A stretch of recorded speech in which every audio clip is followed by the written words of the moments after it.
Welcome to our channel. Today we're diving into a topic that's often seen as taboo sexual fantasies. We all have them, but some are more unique than others. What's considered normal when it comes to what gets us going? We're exploring unusual fetishes with Professor Mark Griffiths, a leading researcher in behavioral addiction at Nottingham-Trent University. Get ready to have your mind blown as we delve into the science behind some of the most bizarre fetishes out there. You might even find yourself questioning everything you thought you knew about sexuality. Stay tuned. Let's jump right into the deep end with a fetish that might make your stomach churn: Vorarephilia. This term, often shortened to vore, describes the intense sexual arousal derived from the idea of consuming another person, being consumed by them, or even just witnessing the act. It's a concept that pushes the boundaries of conventional sexuality and often elicits shock and disgust. Professor Griffiths encountered a particularly disturbing case that brought Vorarephilia into the public eye, the case of Armin Maiwes. This German man made headlines worldwide when he was convicted of killing and eating another man, a gruesome act that he claimed was consensual. The case sparked a global conversation about the darker side of human desire and the extremes to which some individuals might go to fulfill their fantasies. Maiwes, known as the Rothenburg cannibal, met his victim, Bernd Jürgen Brandes, online through a cannibalism fetish forum. This chilling detail highlights the role of the internet in connecting individuals with niche interests, even those considered taboo or illegal. The case raised questions about consent, mental health, and the legal boundaries surrounding extreme sexual practices. Professor Griffiths emphasizes that while cases like Maiwes's are extremely rare, they offer a glimpse into the complex interplay of psychology, biology, and societal norms that shape our desires. Vorarephilia often stems from a deep-seated fascination with power dynamics, control, and the ultimate act of consumption and incorporation. For some, the fantasy revolves around being consumed, surrendering completely to another person, and becoming a part of them. On the other hand, those who fantasize about consuming another person might be driven by a need for dominance, control, or a desire to possess another completely. It's crucial to remember that while Vorarephilia is a real and documented fetish, it's not synonymous with violence or cannibalism. Prepare to be surprised as we delve into a fetish that centers around a seemingly unlikely source of arousal: tears. Dacryphilia, as it's formally known, involves experiencing sexual pleasure from seeing another person cry. It's a complex fetish with various motivations and expressions, often misunderstood and misrepresented. Professor Griffiths identifies three main categories of dacryphiles: compassionate, dominant, submissive, and curled lip.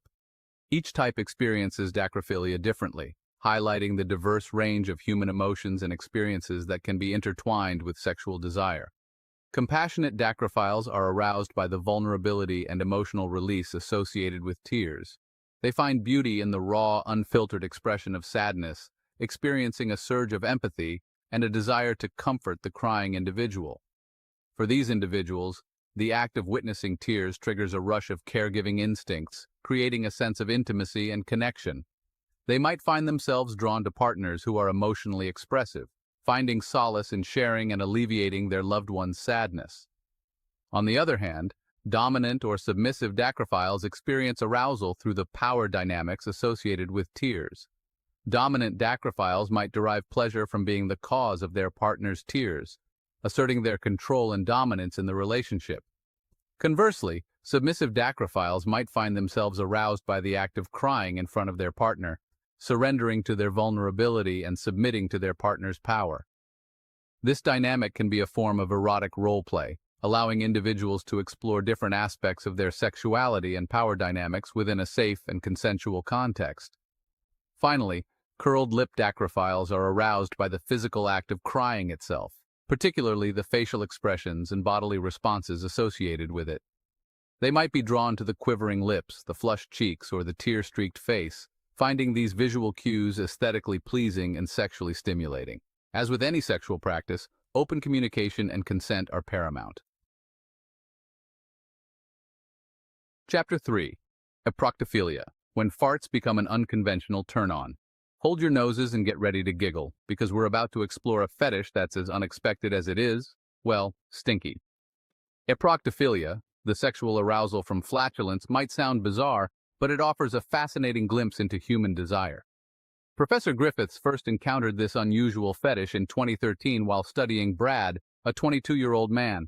Brad's interest was sparked during a seemingly ordinary day in class when a female classmate let one rip. Instead of disgust, Brad experienced an unexpected surge of arousal. This incident led Brad down a path of self-discovery, exploring his newfound fetish. For some, the arousal stems from the taboo nature of flatulence or the humor associated with it. The act of farting, often considered socially unacceptable, can be liberating and even rebellious. In a consenting relationship, Eproctophilia can embrace humor, challenge norms, and explore intimacy. Some find the sounds and smells of flatulence inherently arousing. The olfactory and auditory stimuli can trigger physiological responses, leading to sexual excitement. Professor Griffiths notes that Eproctophilia involves a complex interplay of psychological, social, and cultural factors. Some cultures view flatulence as natural, while others consider it rude or offensive. Societal perceptions influence how individuals experience flatulence in a sexual context. Eproctophilia, like any fetish, should be practiced with consent and respect. Open communication between partners is crucial to ensure comfort in exploring this desire. Chapter 4. Apotemnophilia, the controversial desire for amputation. Buckle up because we're venturing into a fetish shrouded in controversy and ethical dilemmas. Apotemnophilia. This complex and often misunderstood desire involves sexual arousal from the idea of being an amputee or being with someone who is. Professor Griffiths emphasizes the importance of distinguishing between apotemnophilia and body integrity identity disorder, or BIID. While both involve a preoccupation with amputation, BIID is a psychological condition where individuals feel an overwhelming desire to have a healthy limb removed, believing it doesn't belong to their body. Apotemnophilia, on the other hand, is a sexual fetish where the amputation itself, or the idea of it, becomes eroticized. Individuals with apotemnophilia might fantasize about losing a limb, being with someone who has, or even witnessing the act of amputation. The reasons behind this arousal are varied and complex. Some individuals with apotemnophilia are drawn to the perceived vulnerability or helplessness of an amputee, while others find the altered body image aesthetically pleasing. Professor Griffiths highlights the case of One-Hander Jack, a man who gained notoriety for allegedly convincing a surgeon to amputate his healthy arm. This extreme case, while unconfirmed, underscores the powerful hold that apotemnophilia can have on some individuals. It's crucial to remember that the vast majority of people with apotemnophilia do not seek actual amputations. They satisfy their desires through fantasy, role play, or by using prosthetics to simulate the experience. However, the existence of individuals who do desire amputation raises ethical concerns for medical professionals. Surgeons are bound by their oath to do no harm, and performing an unnecessary amputation solely to fulfill a sexual desire presents a significant moral dilemma. If you or someone you know is struggling with apotemnophilia, it's crucial to seek professional help. Chapter 5.